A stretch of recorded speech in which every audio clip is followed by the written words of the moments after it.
kita berdoa terlebih dahulu supaya ilmu yang kita dapatkan itu lebih barokah. Kepada ketua kelas. Masyaallah, sebelum memulai pelajaran kita pada hari ini, alhamdulillah kita berdoa sesuai agama masing-masing. Doa mulai. Doa selesai. Terima kasih kepada Fadil. Oke, ibu absen dulu ya. Airin, Alia, Andini, Marcel, Bintang, Melani, Yusa, Yuna, Zidan. Kemarin kalian sudah melakukan percobaan mengenai faktor laju reaksi. Salah satunya yaitu faktor konsentrasi terhadap laju reaksi. Masih ingat hasil percobaan kalian? Oke, masih ingat hasilnya gimana kemarin? Semakin tinggi konsentrasi sel, maka laju reaksi semakin cepat. Begitu pun sebaliknya, semakin rendah konsentrasi sel, maka laju reaksi semakin lambat. Oke, yang lain? Sama. Dari hasil percobaan kemarin juga kalian mengamati perubahan-perubahan yang terjadi pada reaksi kita MG dan HCl. Apa aja perubahannya? Panas, lalu ada gelembung, dan ada gas. Nah, perubahan tersebut atau ya tanda-tanda tersebut itu menandakan adanya apa? Terjadinya reaksi ya. Semua itu bisa dijelaskan dengan teori tumbukan. Pernah dengar kata tumbukan? Dengar di mana kata tumbukan? Oh, tumbukan, tumbuk ya. Antara bisa membentuk apa? Kopi ya. Lalu yang lain? Tumbukan, pernah dengar kata tumbukan? Tumbukan itu. Pernah lihat mobil bertabrakan? Ya, tumburan. Ya, tapi dengan kalau tumbukan itu seperti tabrakan. Ya, kalau dalam kimianya itu tumbukan. Contoh lain yang perlu kita syukuri juga, kalian tahu di udara ada gas apa saja? Apa? Oke, oksigen, selain oksigen. Karbon dioksida, lalu hidrogen. Oke. Hidrogen, oke, dan lain-lain sebagainya. Oksigen, hidrogen, kemudian nitrogen. Nah, itu adalah salah satu contoh gas-gas yang ada di udara. Nah, setahu kalian, coba hidrogen jika direaksi dengan oksigen akan menghasilkan apa? Ya, molekul ya air. Ya, akan menghasilkan H2 hidrogen, H2 plus O2 akan menghasilkan apa? H2O, molekul dari air. Ya, dari air. Nah, bayangkan jika tiap detik, tiap menit hidrogen dan oksigen itu bereaksi. Apa yang terjadi di muka bumi ini? Banjir. Tapi kenyataannya tidak. Itu adalah hal yang patut kita syukuri atas ciptaan Tuhan, yang mana Tuhan telah menciptakan sistem yang menyebabkan antara gas hidrogen dan oksigen itu tidak bereaksi. Bayangkan jika misalnya Tuhan menciptakan sistem yang menyebabkan H2 dan O2 itu bereaksi. Nah, mungkin kita sudah nggak ada di sini ya. Nah, itu patut kita syukuri. Nah, pada kesempatan kali ini kalian akan masuk ke AD baru atau kompetensi dasar 3.6, yaitu menjelaskan faktor-faktor yang mempengaruhi laju reaksi menggunakan teori tumbukan. Nah, harapannya juga setelah kalian mengikuti pembelajaran ini, kalian dapat menjelaskan faktor-faktor laju reaksi berdasarkan teori tumbukan. Oke, sudah siap untuk belajar pada pagi hari ini? Siap ya, walaupun cuacanya masih gerimis-gerimis dikit gitu. Minggu kemarin sudah Ibu bagi kelompok, sudah duduk dengan anggota kelompoknya masing-masing? Sudah, oke. Dan LKS-nya sudah diperoleh? Ya. Silahkan dibuka LKPD-nya.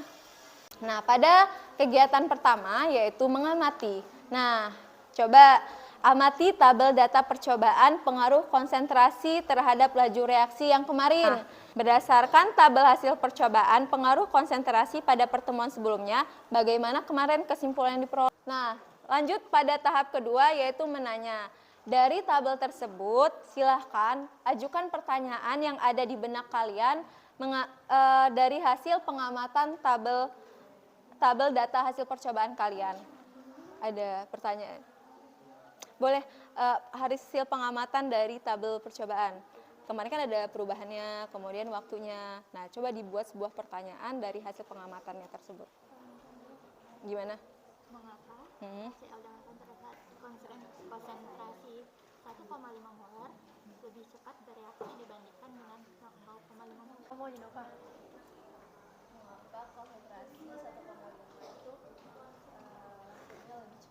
Oke. Yang lain, kalau misalnya itu kan kalau kalian melihat dari segi konsentrasi dan waktunya. Terus kalau misalnya kemarin perubahan yang diamati, bisa nggak? Minta bolehlah kelompok membacakan pertanyaan-pertanyaan yang sudah dibuat dari kelompok mana yang mau duluan?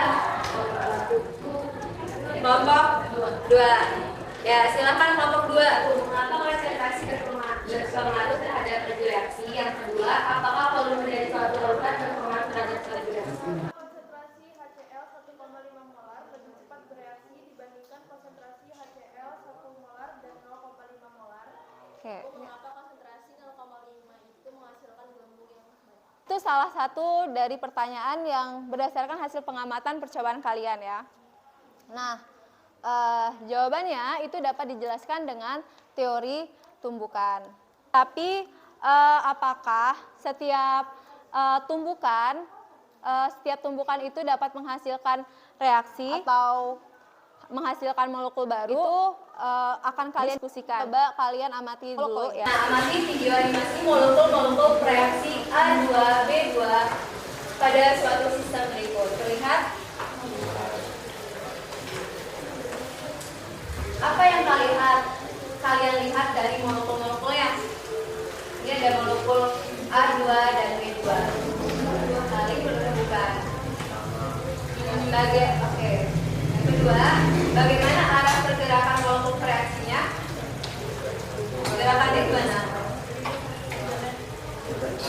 Ya tidak teratur atau acak. Terus apakah molekul reaksi mengalami tumbukan? Tadi dari videonya, silahkan kalian diskusikan gambar-gambar ilustrasi yang sudah disajikan di dalam LKPD untuk ilustrasi pertama. Lihat ya, untuk gambar pertama ada molekul A dan molekul B. Dia bergerak. Apakah bertumbukan A dan B? Bisa dilihat ya. Akan menghasilkan. Oke, sekarang ilustrasi kedua. A dan B bergerak dalam sistem. Apakah bertumbukan dan hasilnya bagaimana? Oke, gambar ketiga, molekul bereaksi pada sistem bergerak segala arah. Kemudian apakah molekul A dan B bertumbukan? Coba dilihat. Kemudian hasilnya bagaimana? Ilustrasi keempat atau gambar ilustrasi keempat, A dan B bergerak. Lanjut, ini ilustrasi kelima. A dan B bergerak, kemudian bertumbukan atau tidak, dan hasilnya bagaimana? Asosiasi ya. Ya, kalau misalnya pada bagian pengumpulan data sudah, silakan lanjutkan diskusi di tahap mengasosiasi. Diskusi.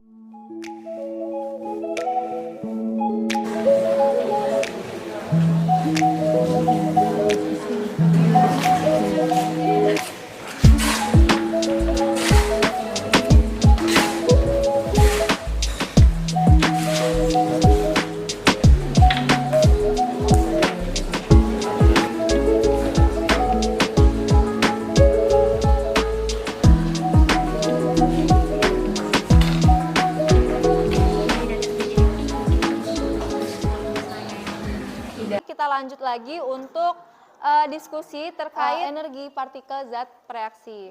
Silakan perhatikan.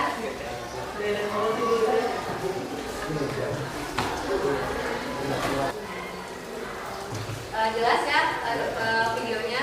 Nah, silakan tinggal kalian diskusikan dengan teman-temannya terkait dari video berikutnya. Nah, jadi analoginya itu kalau misalnya kita mau bereaksi dulu, analoginya itu mendorong, seperti kita mau mendorong batu ke permukaan bukit, harus melewati puncaknya dulu kan. Nah, baru ya untuk pindah ke sisi ini, ke sisi lainnya itu menandakan molekul barunya terbentuk. Dari masing-masing kelompok aja, yang kelompok yang mau mempresentasikan dari segi partikel ini, energi partikelnya. Mulai dari arah partikel zat bereaksi. Suatu reaksi kimia dapat terjadi apabila terjadi interaksi antar molekul-molekul reaksi atau terjadinya tumbukan antar molekul reaksinya. Kesimpulan dari energi partikel zat bereaksi. Energi partikel bereaksi pada tumbukan tidak akan menghasilkan reaksi kimia jika tidak melampaui energi aktivasi. Begitupun sebaliknya. Energi partikel bereaksi pada tumbukan akan menghasilkan reaksi kimia jika melampaui energi bereaksi pada tumbukan yang menghasilkan reaksi kimia. Jawabannya adalah melampaui energi aktivasi. Tidak, jelaskan apa yang dimaksud dengan energi aktivasi. Energi yang diperlukan untuk menghasilkan reaksi kimia. Ini kesimpulan yang dapat diambil Jangan dengarkan. dari kelompok 4. Ketika molekul A dan molekul B tidak berhubungan, maka tidak akan terjadi reaksi. Tapi ketika molekul A dan B saling berhubungan, tapi hubungannya tidak dengan orientasi yang tepat, walaupun energinya cukup, maka tidak akan menghasilkan molekul. Begitupun sebaliknya. Sedangkan molekul A2 dan B2 saling berhubungan dan hubungannya dengan arah orientasi yang tepat dan energi yang timbul, maka akan menghasilkan produk molekul baru ini merupakan cara yang harus dipenuhi agar terjadi tumbukan yang efektif. Jadi yang dimaksud dengan tumbukan yang efektif adalah tumbukan yang menghasilkan molekul baru. Energi aktivasi adalah energi minimal yang diperlukan untuk berlangsungnya suatu reaksi. Jadi ketika energi tidak dapat melalui energi aktivasi, maka tidak akan menghasilkan reaksi kimia. Bagaimana energi partikel reaksi pada tumbukan yang tidak menghasilkan reaksi kimia? Jawabannya adalah tidak mengakui energi aktivasi. 2. Bagaimana energi partikel reaksi pada tumbukan yang menghasilkan reaksi kimia? Jawabannya adalah karena mengakui energi aktivasi. 3. Tuliskan apa yang dimaksud dengan energi aktivasi, yaitu merupakan energi yang harus dilampaui agar reaksi kimia dapat terjadi. Jadi kesimpulan yang kita dapat adalah jika energi partikel melampaui energi aktivasi akan mendapatkan reaksi. Jika energi partikel tidak melampaui energi aktivasi, dan energi tersebut tidak dapat menghasilkan reaksi kimia. Terima kasih kepada kelompok 1 sampai kelompok 5 yang sudah mempresentasikan hasil diskusinya. Jadi kesimpulan yang dapat kita ambil yang pertama yaitu reaksi dapat terjadi karena adanya tumbukan efektif. Nah, tumbukan apa tadi syarat tumbukan efektif? Yang pertama, arah orientasinya tepat. Yang kedua, energinya cukup. Nah, selain itu reaksi dapat terjadi karena adanya interaksi antar molekul reaksi yang melampaui energi aktivasi. Mungkin cukup sekian ya pembelajaran kita pada pagi hari ini. Untuk menutupi dan mengakhiri pembelajaran kita pada pagi hari ini, kepada ketua kelas Ibu mohon untuk memimpin doa. Masya doa mulai selesai. Di salam.